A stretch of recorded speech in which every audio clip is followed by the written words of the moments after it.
This is the Ring of Honor, a.k.a. Shane T, boy, the baddest champion you ever seen, boy. This is Mr. Anderson. This is good old JR Jim Ross, and you are listening. You're listening to Knockouts and 3 Counts. We got a new world champion. That might be one of the craziest knockouts I've ever seen in my life. Knockouts and 3 Counts is the podcast, baby. They're the real deal, baby. Knockouts and 3 Counts starts now.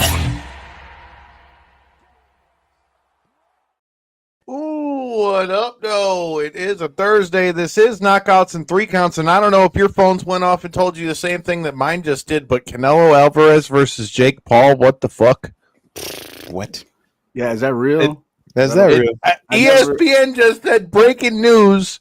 Oh, man. Canelo Alvarez and Jake Paul are finalizing the thing for a fight. What? If Canelo doesn't kill him, I quit. He said he would be here, dude. He said he The would crazy be here. thing about it, right, is we were at the Clarissa fight, and Bud Crawford was at that fight. And it came out that night that he was supposed to fight him. Now that shit fell through, and now that's hush hush. Wow. Oh, damn it. About that. Wow. All right. Well, before I cry myself into oblivion because I don't want to see Canelo get caught in this sideshow bullshit. With that said, talking about everything that's been going on in the world of wrestling and all that stuff, man, it's great to have you back on the show, first of all. And, dude, you've been a busy motherfucker, dude. Yeah, you know what? Yeah, I was about to say, oh, it's not that busy, but no, it's been pretty hectic, man. This month, this year alone already started off pretty crazy for me. But before that, I had like a month off. I was kind of storing up, resting up. And then once the new year hit, we kind of started ramping up with the fundraiser for the next album, playing some shows, doing some festivals, doing the Game Awards, then the Grammys. I mean, it's a crazy time of year, you know. And as I was just telling you off mic, like it's gonna unfortunately take me away from some wrestling stuff. But I have a very big year planned. But you know, I couldn't get to Rumble. I won't make it to Mania. But for good reasons only. It's just that I have so much going on that in the world of Mega Ran, luckily that I'm booked and busy, man, which is a blessing, you know. Like I used to block off Mania every year, like, nope, don't bother me this week. And then somebody bothered me, but it was worth it. So I was like, all right, okay. I can't be mad at that. Well, let's talk about, we were talking about it off air, dude. Talk to me about the Grammys. That shit's pretty wild. That was fun, man. So when you're a member of the Recording Academy, which I've been for like 10 years, you get offered tickets every year. And I just never been really interested or never wanted to go. But a bunch of friends this year were like, man, let's just go, man. Like, wouldn't it feel good to just dress up, you know, walk a little red carpet, like feel good about yourself, celebrate music, you know? And I was like, sure, let's do it.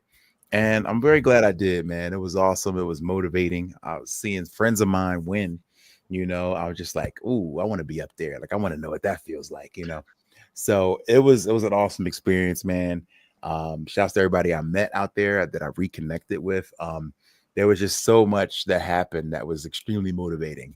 You know what I'm saying? It's like seeing everybody in your field be celebrated is like super motivation, where you're like, all right, let's get to work, you know. So far as the music industry goes, the season starts right after the Grammys. It's like Mania, you know what I mean? It's like, all right, restart, let's go again. So this is like day one if you're a musician, where it's like it's time to get to work. So yeah, man, I just came back, hit the ground running, writing some new songs and working on some new stuff.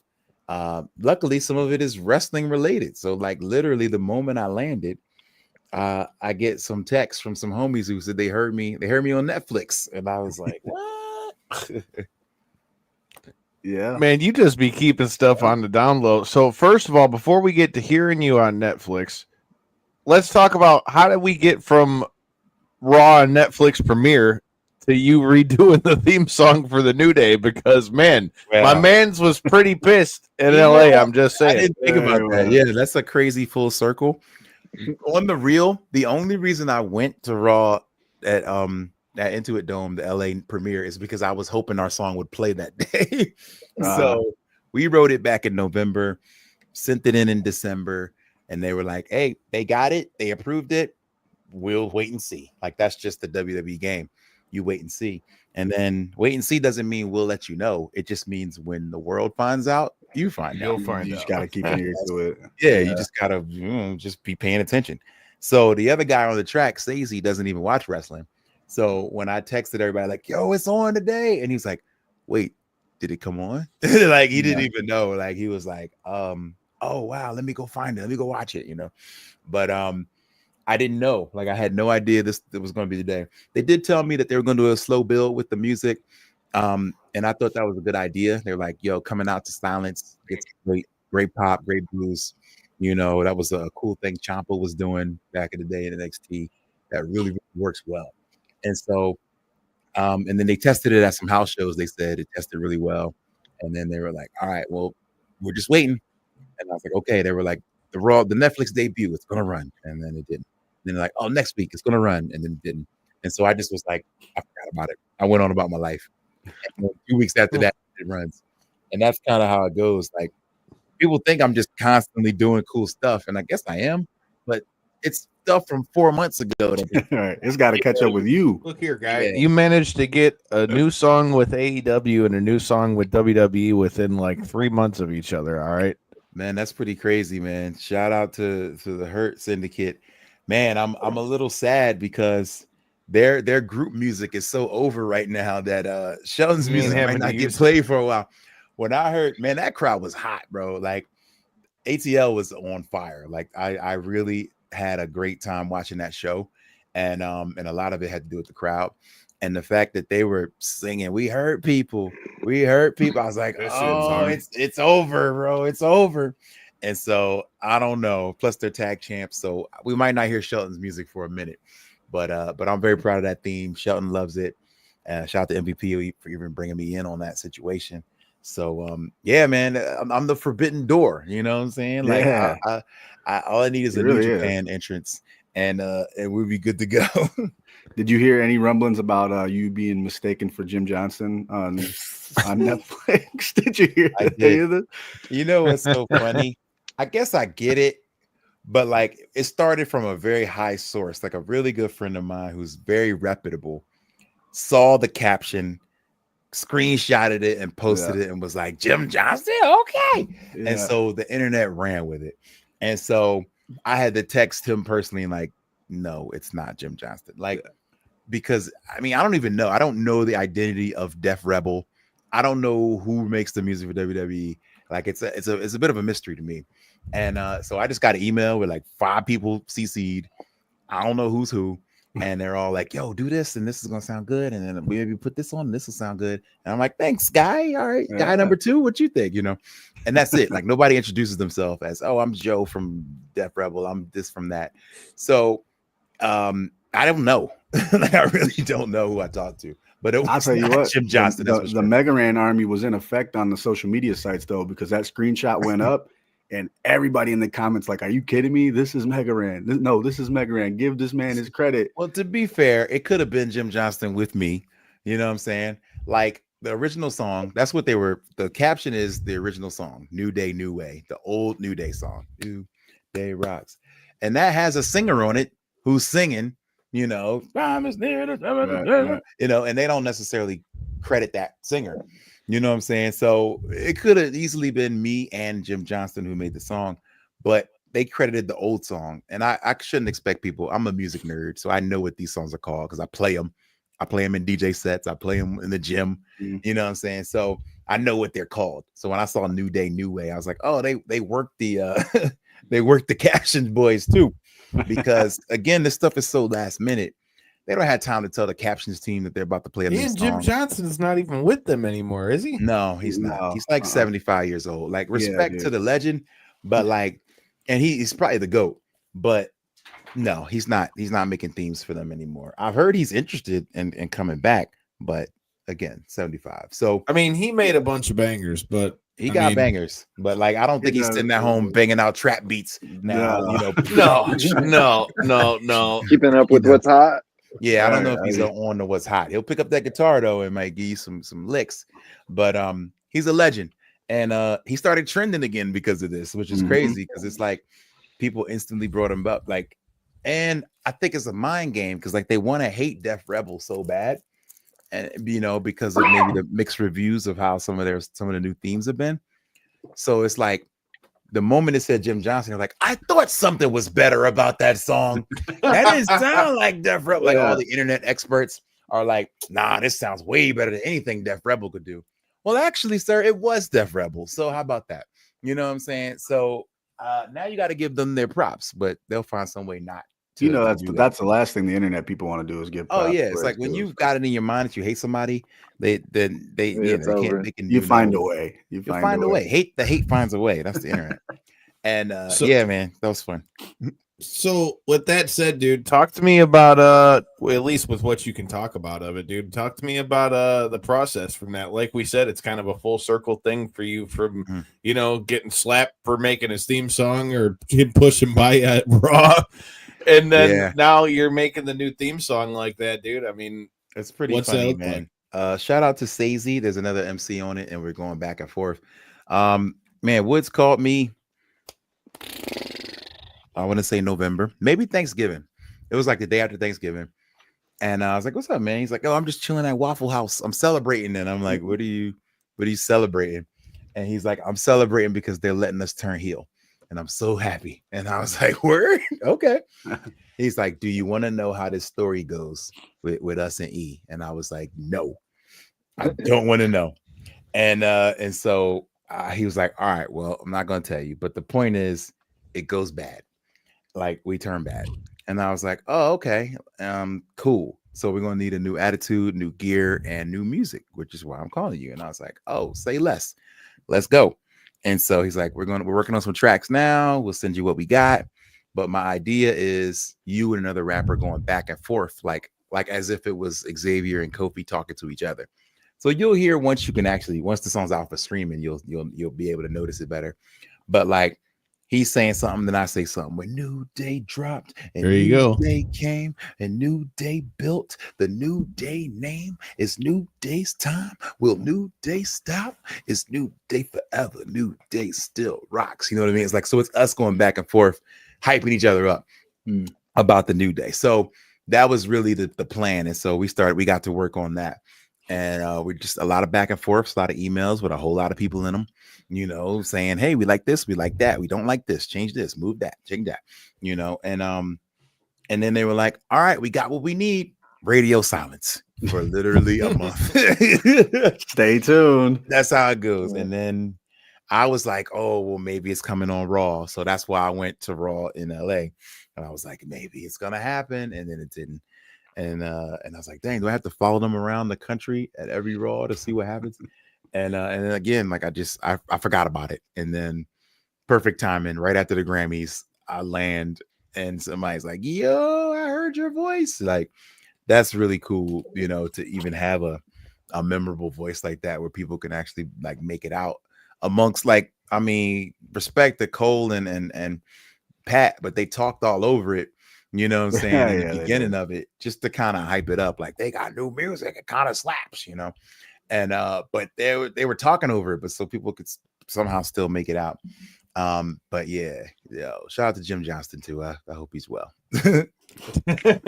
I'm taking all the credit, man. But I'm taking all the credit. Hey man, you should take the credit. No, man, it was me, it was Sazy, it was whoever did the beat. Def Rebel is a couple guys, I believe. Hell yeah. And they had a great concept and a great idea. The gear came out crazy. The new Tron in the back was nuts. Like everything looked really awesome. So I think they just wanted to wait till they had everything ready for the perfect release.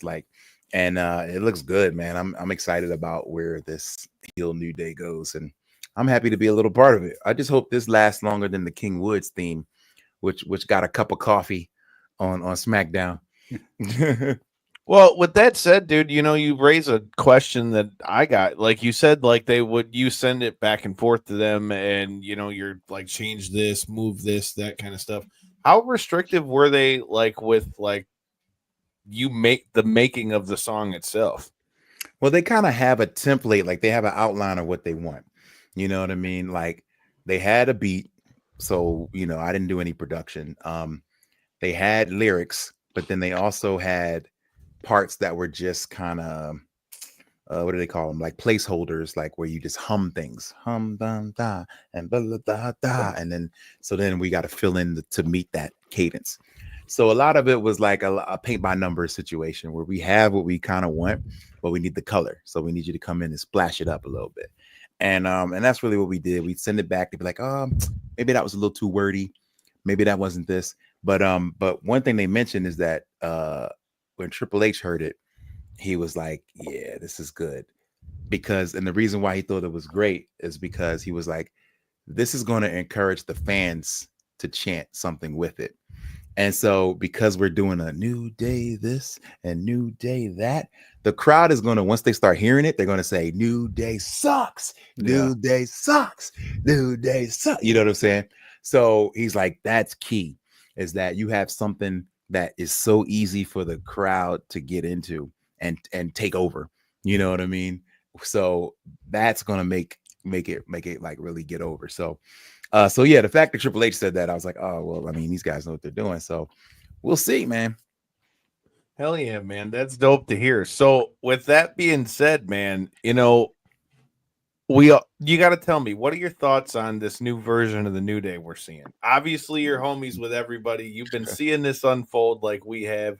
I mean, hell, we were kicking it with Kofi's family at Mania, dude. Yeah, you gotta put me up on game, dude. How are you? What do you think?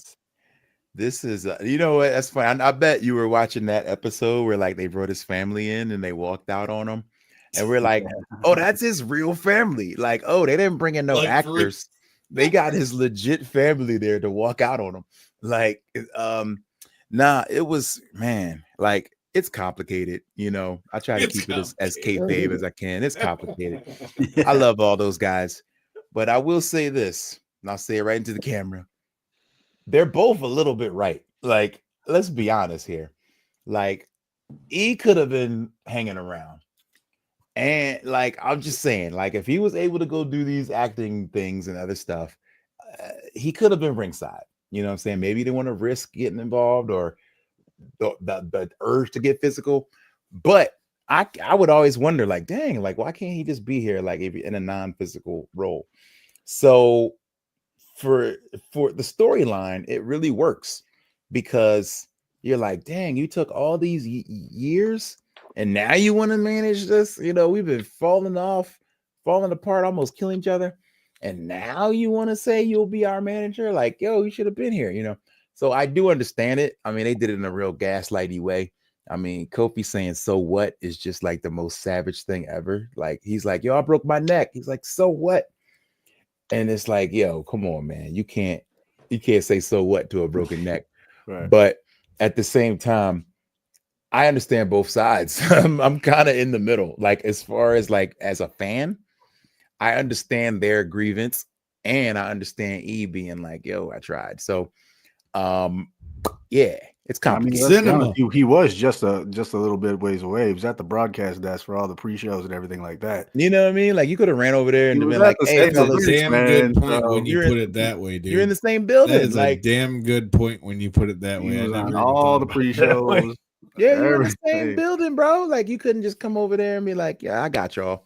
You know what I'm saying? Hold a chair, pretend like you're about to hit somebody with it. I don't know. But like, I mean, just his presence alone makes a difference. So do you think we see E come back at some point? The wrestling fan in me says we never say never. And the fact that during that breakup, I think it was Woods who said, you'll never be cleared. And they wouldn't say that. I don't think they would say that. That's I'm not gonna lie, I had a lot of thought of that too when he came back. So I'd love to see I think one day we get it. Yo, somebody said something crazy. What if Big E comes back and he's like, yo, I'm cleared and I want you to. And they're like, you got to find a partner. You'll never find a partner. Ha, ha, ha. They do that whole thing. And then he spends all day like, you know what? I do have a partner. And then his partner is Ridge Holland. Oh my God. Get the fuck out of here, dude. The guy that broke his neck. Hell no, dude. That would be. Yo, nobody would expect it, yo. Nobody would expect it because it's the guy that broke his damn neck in the first place. The real guy. Yeah, like, hey man, I forgive you. Let's do this. Like that would be wild. That's a heck of a redemption story. I will would say be though, to pretty Rich's crazy. credit, dude, he's definitely done his thing since he like came back. But yeah, But that would be for a Go minute, they ahead. were doing like a weird angle where they were kind of making that a part of his story, and I didn't like that.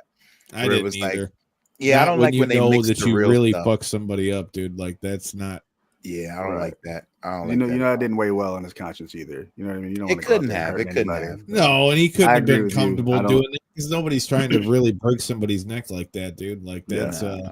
that's gnarly. But dude, we haven't gotten to talk about the Royal Rumble because we were a little preoccupied on Tuesday with Chris Lights Out Lytle with Bare Knuckle FC and everything that went down at the Clarissa Shields fight. Shout out to Salita Promotions for having us and the free hot dogs and food and shit. I stuff my face for sure. But with that being said, dude, we got, Jey has won the Royal Rumble, my guy. I can't believe you talk about shocked, bro. Like, and again, we talk about the fans and them not knowing what they want and stuff. I find this hilarious. It's like, yo, everybody loves Jey. And then it's like, wait, but we didn't love him like that, though. Oh, that much. Like, wait a minute. We didn't want that. You know what I'm saying? It's kind of strange when all they do is say that that WWE doesn't create new stars. They don't promote new stars, things like that. Like you literally just elevated a guy. Like you just took him to the next level. Damn You know right, what I'm saying? too. And well deserved. A guy who's selling merch through the roof, showing up every day, killing it, getting better every week. And you know what I'm saying? I think people still hold that Jimmy versus Jey match kind of over his head from Mania. Dude, that guy's hot as can be right now. Yeah. But he is on fire. Now, I will say, as a fan, if he picks Gunther, it's like, that doesn't really excite me. That's not going to sell a WrestleMania ticket for me. You know what I'm saying?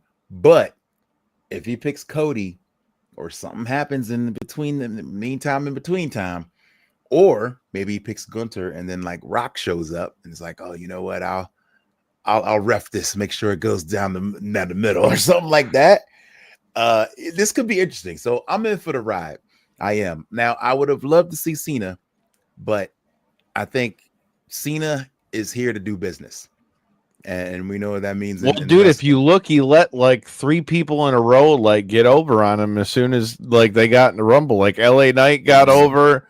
I believe Jey might have been one of them, and there was like 3 people back to back that all got Cena while he was down. Oh, totally. He's there to do the work, to do the honors, and make these guys look good. And I love that he said in the post, scrum, like, hey, I'm going to the chamber. I do want to win, but I want to win because I want to shake the hand of the next guy that beats me. And it's that's dope. Like, I like to hear people talk like that. Agreed. Well, I was talking to J-Bone about this when we were at the fights on Sunday, but I don't know if you peeped it when you watched it. I really feel like that was kind of a theme of the Royal Rumble, if you think about it, like trying to like do the exact opposite of what everybody thought. Because even if you watch in the women's Royal Rumble with Alexa Bliss when she came out, if you pay attention to what Cole was saying on the commentaries, like the internet said she wasn't coming. The internet she wasn't coming. Oh my God! They've been doing that a lot. Yeah, they're doing that a lot, trying to like crap on the dirt sheets and trying to. Oh, so maybe they're just trying to work the internet, like, which is weird is in their radar right now, man, and he's taking that. But that's not the way to do it though, because like AEW works like that, where they kind of play toward the internet and give the internet like what they want, but like it's I don't know, it's interesting, but they do mention that a lot, like they make sure to like shit on the dirt sheets whenever they can. I just felt between the way they did Jey, like, don't get me wrong, we all thought he had a shot, but realistically, I said it on the show leading up to the Royal Rumble, I thought it was CM Punk, dude. I think a lot of people thought it was CM Punk. Me too. And and that was my pick. So for it to play, it to play out the way it did. Shout out to everybody that's joining the stream. Says we got about 165 people in here. But with that being said, I I don't know, man. I didn't think they'd really pull the trigger, but when you really think about it, I feel like they really did in a lot of ways, kind of like, the fuck you to the to the dirt sheets. I really feel like that. Because literally nobody predicted Jey. Like nobody. Uh-uh. So, but what do you say to the people who say, in response to like what I say, which is like, yo, they elevated somebody. They're like, well, why didn't they do this with LA Knight? Like LA Knight was so huge. I think they definitely missed the boat when he was hot. I'm not gonna hold you. Like LA Knight definitely was one that I feel like they should have pulled the trigger when they were here in Detroit for SummerSlam. Matter of fact. Yeah, I just think LA Knight had a bad rap on just where we were at with this big storyline with the bloodline. Yeah. Like if there was no bloodline story, the way it was going or how hot it was, I think LA Knight would be your guy right now. I really do. But with the way Jey Uso elevated and even Solo and the whole bloodline thing, man, that was the main story for years now. And I think we're just we had to skip over LA Knight. Somebody had to take it, but it had to be somebody. I think that's all it was, unless it was something we don't know about. But you remember SummerSlam? Like they talk about his age. They talk about like, oh, he's older. Man, this that and guy's that, fucking money, which is crazy. Like he's so over, yo. We were at SummerSlam Detroit when he won that battle royal, and the place went nuts when he won that battle royal. And now, you know what I mean? That was when the guy came out, the fucking place was shaking. Yeah, he was super over. Like I don't understand. I really don't. I agree with that one. I think like I said though, I've said it multiple times on this show, and Rand, you've been with me. Jacob Fatu is the homie at this point. I want to see Jacob Fatu kill some shit in WWE. I've been singing this guy's praises since MLW. God damn it. Hey, they're slowly letting them loose, though. If you can they see are, though. Happening, the way he let loose on Braun Strowman in there. Loosening that leash a little bit, man. That's your future tribal chief right there. Yes. Like this man is that guy gets the reins, dude. We're all in trouble. Yo, for real. But I want to know, since we got Mega Ran talking about wrestling right now, I want to hear your like fantasy booking on Cena's last year. Who's some guys you want to see him face throughout this year before he gets out of here? Man, that's a good question. You know what? I saw when SmackDown was here in Phoenix and Cena was with them, they did a really good dark match, and Cena fought Montez Ford. And it was dope, but it was quick. But I was like, ooh, I need this. It was kind of the heel Montez. He came out, just like snatched the mic from him, talking crap. And I was like, man, this at a pay-per-view would slap. And like, so there's guys like that. Like I'd love to see him in Montez. There's gosh, let me think. I haven't really thought too far, but we gotta get him and Punk again, bro. I think him and Punk has to happen. That's gotta happen for the culture. You gotta do that. I mean, you gotta have the obvious ones, right? Like Cody, Gunther. Gunther. Randy Orton again. Like, how do you explain all these? Like he just gets title shots for no reason. That's like that part.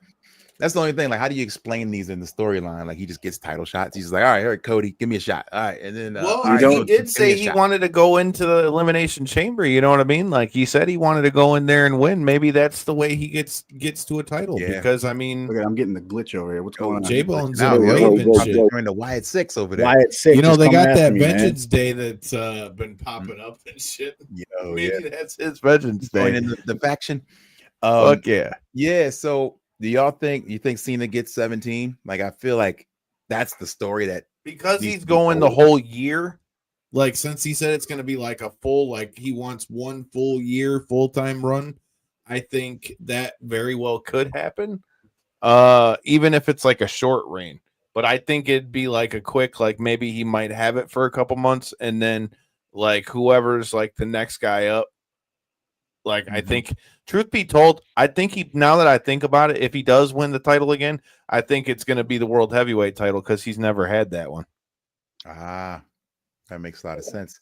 Yo, what if he just goes after Joe Hendry for talking and says, you know what, I want that world title. Would love to see him show up in TNA, bro.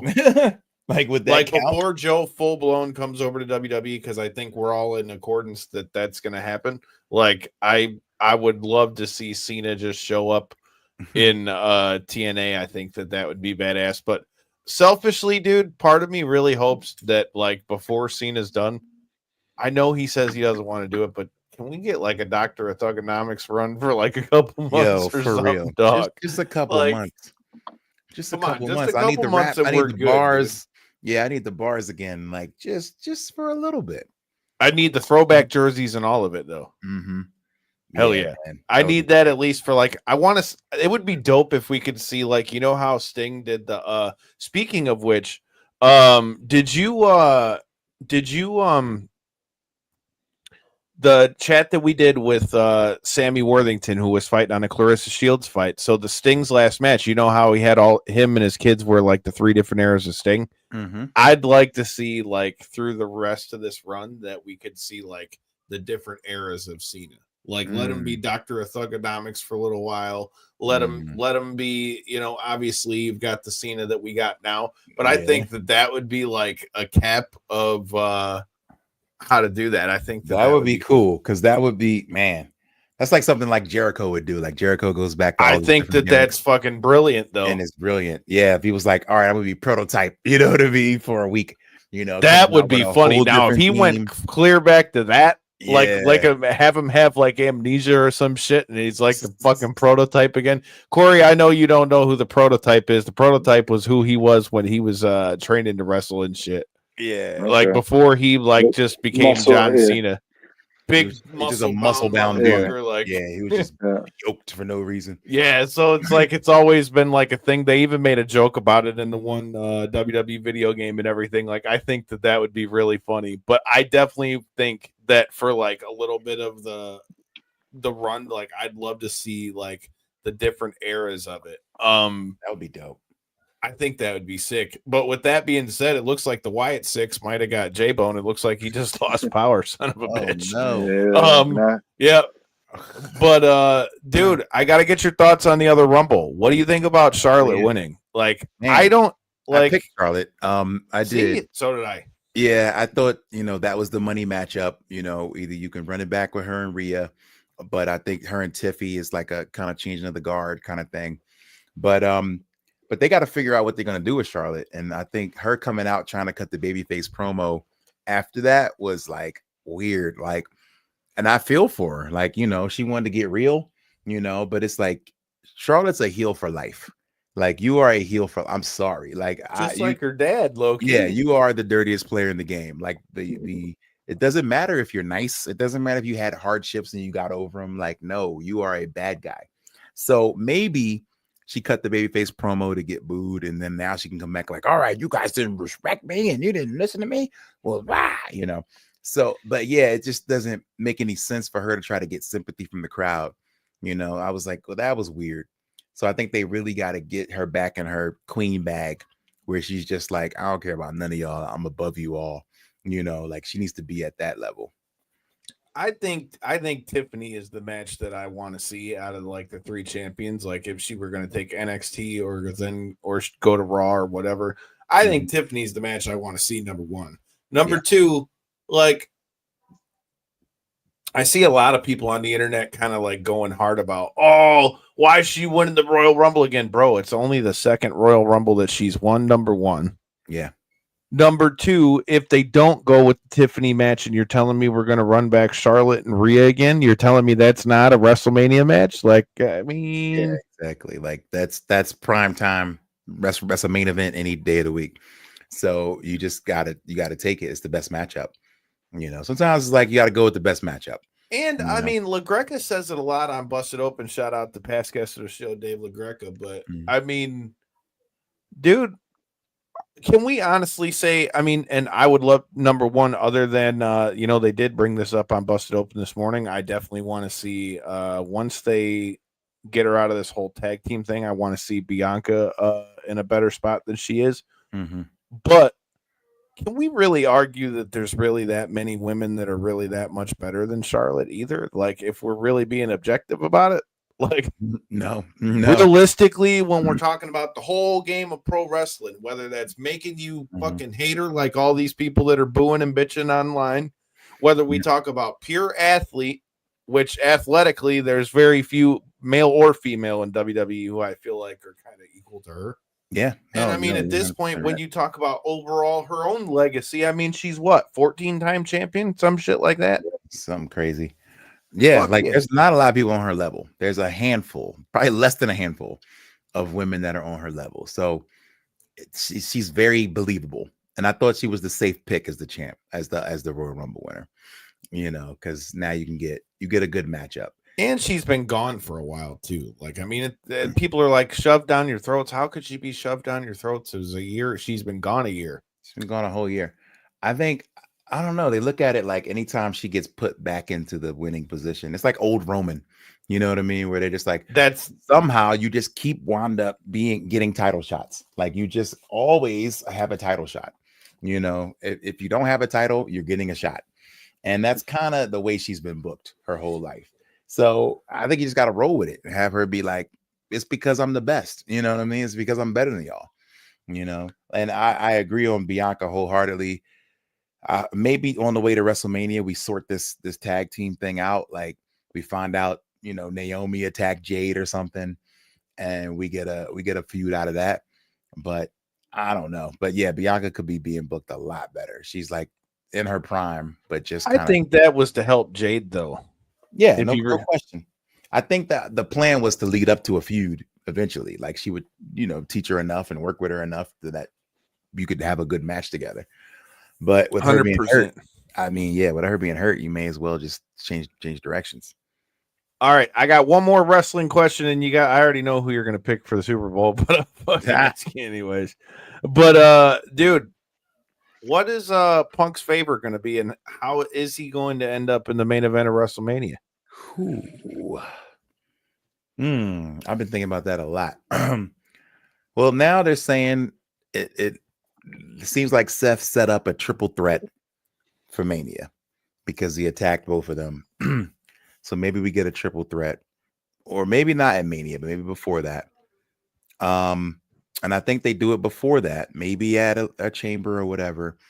And the stipulation is what he'll try to get Paul to agree to. There's a stipulation where like maybe the winner of that match gets number one contendership or something crazy like that, or gets him inserted into the main event or something crazy is going to happen. He's got to insert him into the main event somehow.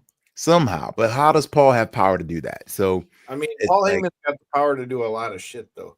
That's true. So now he has to do a favor for Punk on outside of Roman, or that above Roman, which is going to cause some friction. So it's interesting, man. I do think it's going to get Punk into a title match at Mania. I think, because I think that's the move. So I don't know. I feel like this might be. It seems like they're so star-studded right now. Like that moment that they really are. That Rumble was that moment in the Rumble. Man, it was like 7 Hall of Famers in the ring, and I'm like, yo, like, and when they had them all come down back to back to back to back. Yeah, we were like, yo, they are stacked. Like, you just realize when they're all in the ring together, like, oh my God.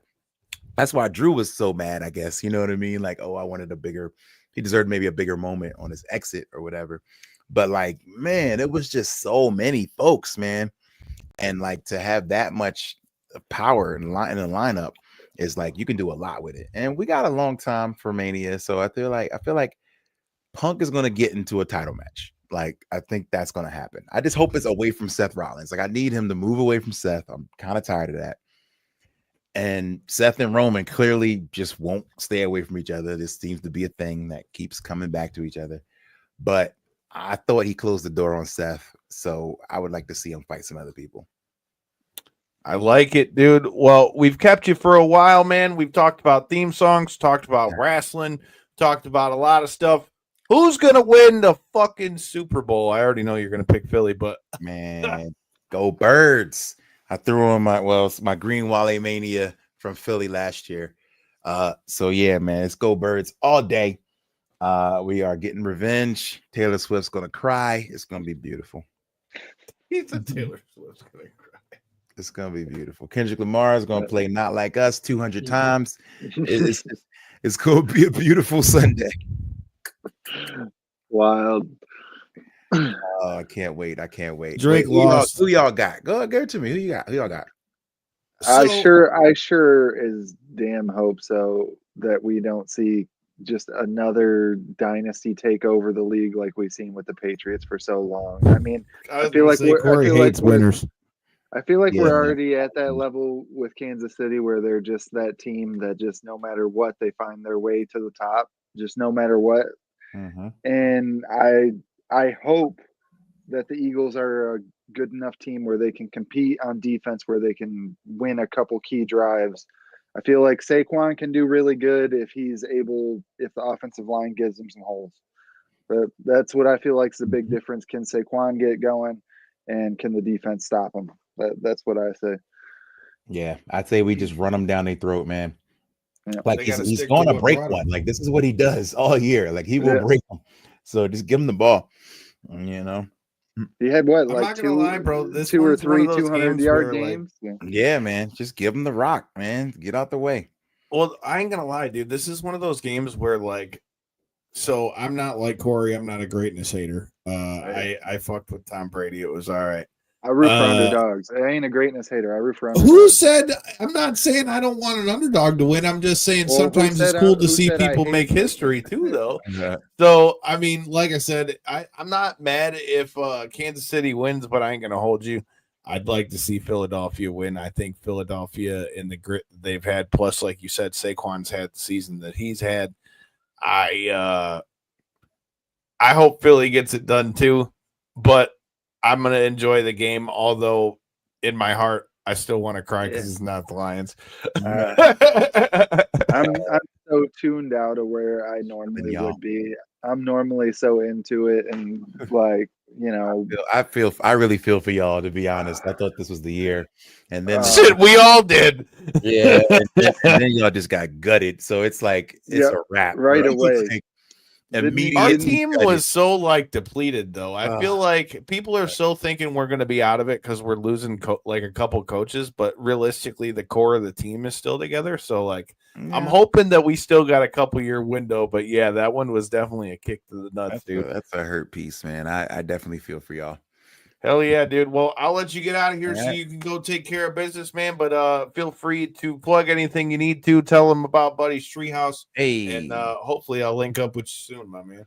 Word up. So the Treehouse is coming this spring. I'll probably be dropping the first single sometime soon. I do 2 songs a month on Patreon. Go to patreon.com/Megaran. I'm on X, I'm on Blue Sky, and I'm on Insta, making music, talking wrestling, and more. So hopefully the New Day's new theme is coming to streaming very soon. And I'm Megaran, and I'm out. Peace. Hell yeah. Until next time, and in the in-between time, we will catch him later. Corey, we got some fights left in this joint too, man. All right. We're not going to go into full in-depth breakdown because we've already been about 45 minutes into this joint. But with that said, shout out to Megaran for coming through. Always love to see the homies killing it out here, and the new joint for New Day and Shelton Benjamin and the like. Love to see the homies winning out this time of year. Every time we have them on, I mean, it seems to be like an 8-month, maybe a year span every time, and to see the continuous growth for them, it's just great to see. I remember last time we had them on, it was like the #1 children's album. And then now to have another constant release, and now before originally it was the AEW theme song. Now just, you know, no offense, but step it up a little bit to the big leagues here, to the WWE. It's this second time. Remember, he said he had Wood's other one too, but yeah, dude, it's dope. No, I'm saying as we've had him on the show, that's been our sequences that we've had him on. If I'm not mistaken, has been. You know, each time it's been continuous growth for him is all I was, basically trying to say. He's killing it, dude. He just continues to do dope shit. I love to see the homies doing well. Everybody who's checking in says we got about 290 people left in here. We make sure we appreciate y'all. Hit that subscribe button. That said, let's talk about Strickland versus Duplessis. And then you've got Zhang Weili versus Tatiana Suarez, which I'm looking forward to that. And then we are back on the call Saturday night for two-piece promotions, and Cadillac making another promotion debut. Lots of shit going on. Lots of fights this month for knockouts and 3 counts. With that said, do we start with the main event or do we start with the co-main first? I feel like which fight do you care more about is my question. The women's fight. Me too. So let's go there first, because I feel like I think Tatiana Suarez is finally getting her shot. Mm-hmm. But at the same time, I'm going to give all respect in the world to Weili Zhang. Yeah. Or Zhang, a champ I feel that we don't see enough of. 110%, I think we don't see enough of her. But, I mean, as far as dominance, though, she is a dog. Oh, yeah. So, I'm not trying to say that as a disgrace to her. I'm saying that as whether it be booking or maybe she's just not as available because she does, live in China and stuff. So I'm saying in those regards, I'm not taking. No, I totally get you. Yeah. As far as inside the cage, bro, she's a savage. There's no way to put it other than she's a savage. This fight's going to be great. The fact that Tatiana Suarez is finally getting a shot at a UFC championship all these years later, when people have been talking about how hot she is for a while, this is going to be a hell of a fight. And this is one of those where whoever wins it, regardless of who wins it, people are going to be saying we don't have a question of who the real champion is, barring some crazy ass ending like we had in the co-main event of the boxing fights on Sunday. But I don't know, man. I like this fight. I want to say I think Tatiana Suarez is going to get that dub, but dude, again, Weili Zhang is a savage, so I'll let you go first. For me, I don't know why, but mentally, I don't know if it's because Tatiana, we haven't seen her in a couple, she's yet again struggles with an injury bug and just doesn't seem to be quite as active. That being said, I still believe, like you were just saying, Kyle, that she's the rightful one to be deserving of this title shot just because of how dominant she has been in every performance that she has been able to showcase in the octagon. That being said, I feel like, this is a tough one it's like which style is going to be successful. I feel like Tatiana is not going to be able to outstrike Weili, and Weili may not be able to deal with the wrestling of Tatiana. I feel like that's the one that's more of in question to me, I guess. I feel like Weili's striking's been dominant against top level strikers, for years now. So it kind of it's shown in its own that she can compete at that level, where I feel like Tatiana, where her kind of holes have been shown in her game is when she hasn't been able to just necessarily get these girls down right away. That being said, with all this time off, the fact that she's now, I don't know what their relationship status is, if they're married or if they're just together or whatever, but now that she's with Patchy Mix and they've been together for a couple of years, I'm sure she's improved her jiu-jitsu game, and I'm sure she's rounded out today with McKinnell. Shout out to Ryan McKinnell.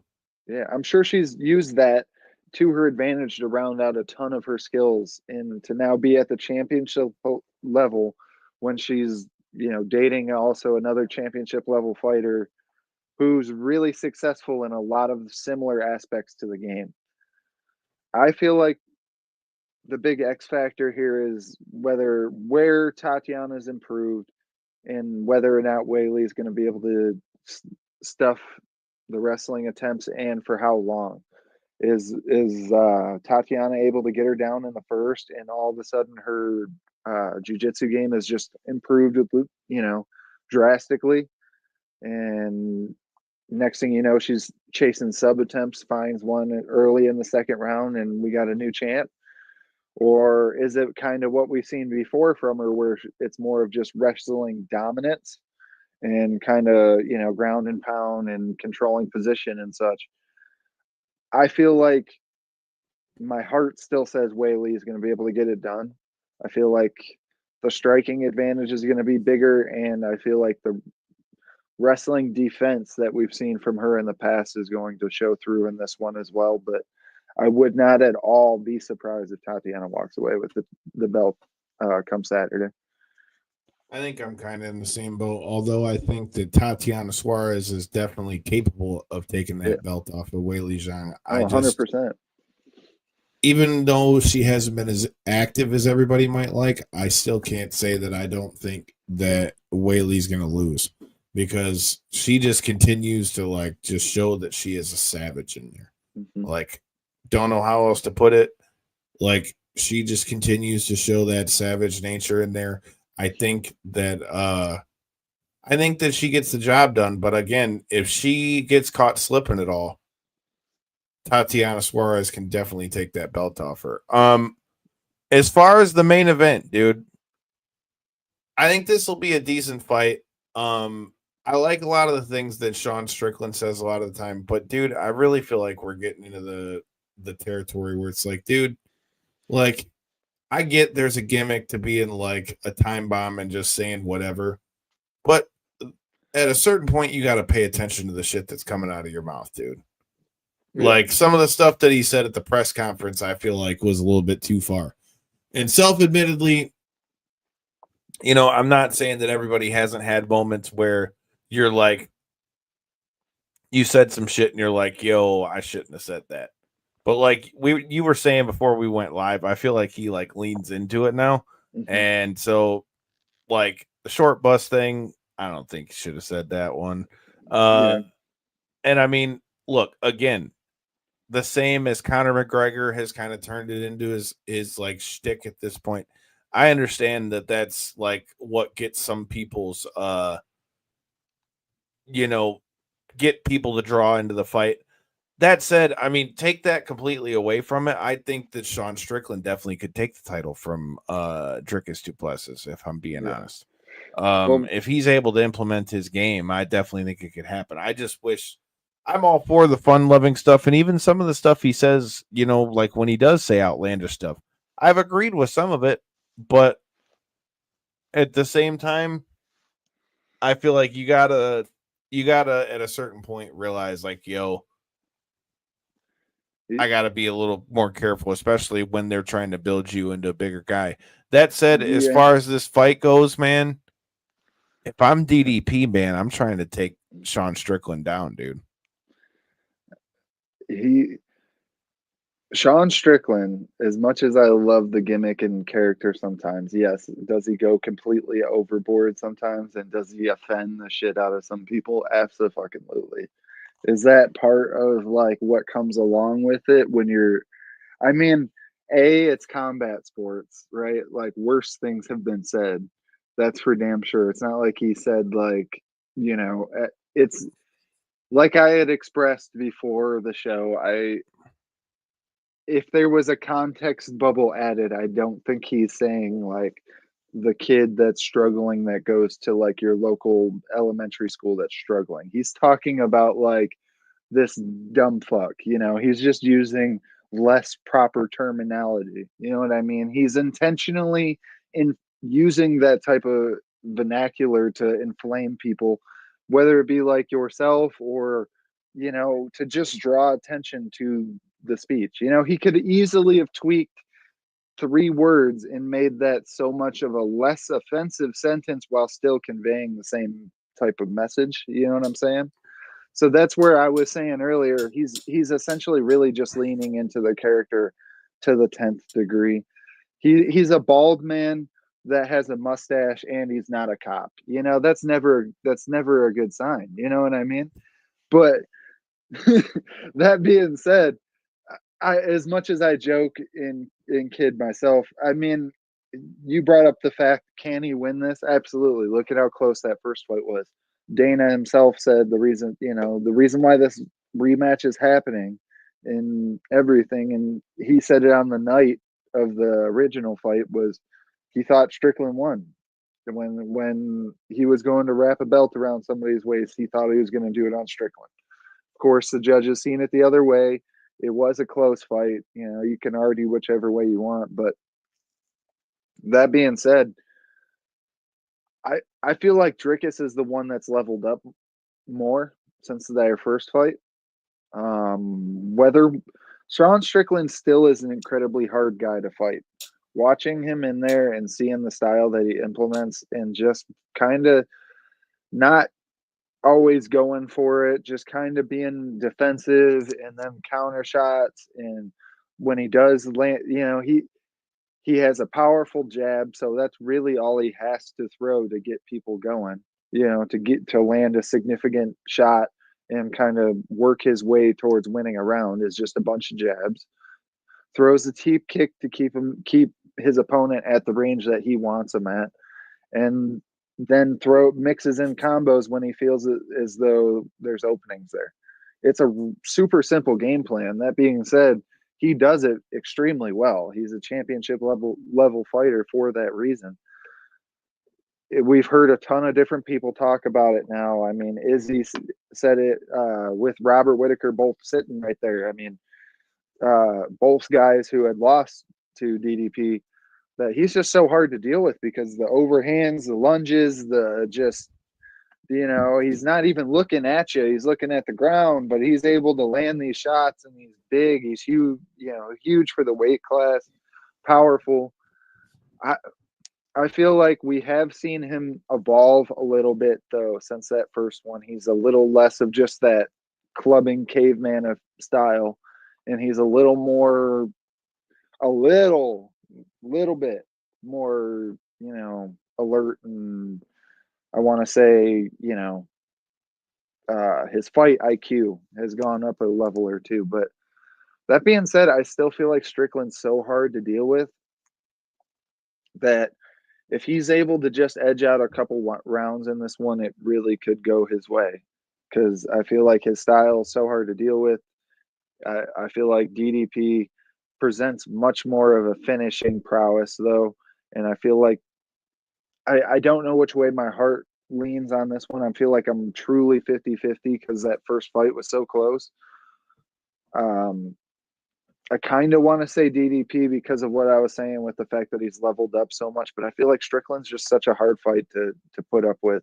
And he does seem like he's maybe bringing a little more fire into this one because he realizes it's not going to be easy. This isn't just a title defense. I already lost my belt to this, mofo. I got to come in here and bring my best, I think the awkwardness of DDP helps him in this fight, and I think the overall IQ is what makes the difference. I think he has the ability to take the fight to the ground if he wants to, where I don't think that that's something that Strickland can do or really wants to do in this fight. So for that reason, I think that's going to be the ace in the hole for DDP, if I'm really being honest, because he can hit hard. We already know that. Right. So he's gonna try to test it out for a while with Strickland to see where it's at. But I think the fact that he can throw that in, and if that is his game plan, is to mix in the wrestling and kind of go back and forth, I think it could open up a shot for DDP to be able to hit him. I think Strickland has the ability to be able to change that all in one shot, or if, like you said, he's able to edge out a couple of rounds, it'd be interesting to see how it goes. But if you're asking me who I think's going to win, I think DDP is going to win on this one. With that said, we also got two-piece promotions is going down Saturday. We're making our debut in Cadillac. Got some more fights going down. Shout out to Zach Howe and the guys up there. We're going to be up there this Saturday. If you guys are in the area, make sure you check out the fights. Get you some tickets. Watch somebody get knocked the fuck out. You always got to love it, watching somebody get knocked out. We just got to do the inaugural Legends of Combat show. We saw the Clarissa Shields fight last week. We just had Chris Lights Out Lytle on Tuesday. So a lot of heat coming from knockouts and 3 counts. We appreciate everybody that's been coming through. Over 140,000 views on TikTok in the last 4 or 5 days. So first of all, thank you all you guys for that stuff. Shout out to everybody that's watching on YouTube, Twitch, checking out from bodyslam.net. If you guys are new here, make sure you check us out, ko3c.com. All of the platforms that we're on, you can click the icon. It'll take you right to that. Make sure you check us out on the podcast platforms. If you haven't, leave a 5-star rating on there. And in the next time and in the in-between time, it just keeps rolling on here. I'm going to be on commentary February 22nd for Mitten Muay Thai. We'll be doing something for that coming up. We also are going to have D Mills out of Monroe, Michigan, going to be doing his thing. He's going to be fighting on the Clip boxing card on the 22nd, so we're going to talk about that as well. Hopefully, we're going to have some Hands of Stone on here soon. You never know what's going to be coming through from the homies at Knockouts and 3 Counts. So until next time, in the in-between time, Thanks for hitting that button. Hit that like button, share the button, tell a friend. Hey, yo, we'll see you next week.